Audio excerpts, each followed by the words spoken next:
Two men helped him stand as the 91-year-old Naga leader faced the crowd in Manipur.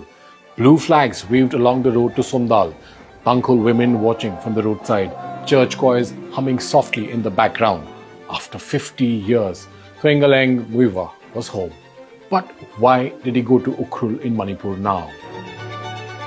Muivah is not just any elder returning to his village. He is the General Secretary of the National Socialist Council of Naga Limb, Isaac Muivah faction, the most powerful Naga insurgent group.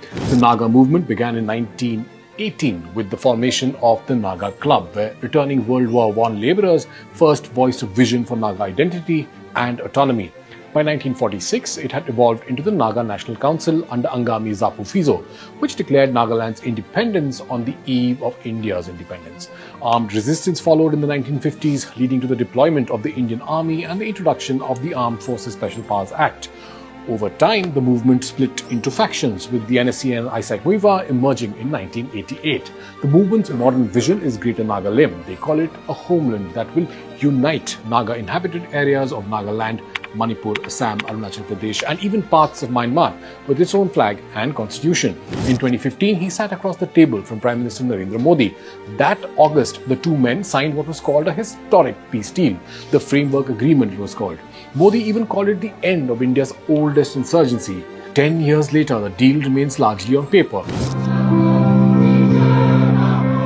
When Muivah reached Somdal on 22nd October this year, he did not talk about peace. He spoke of the flag and the constitution, two symbols that Delhi says it cannot grant, and two symbols that Muivah says he will not give up. However, his return is deeply symbolic, not just because of who he is, but because of where he chose to return. FYI, Somdal lies in Manipur's Ukhrul district, not in Nagaland.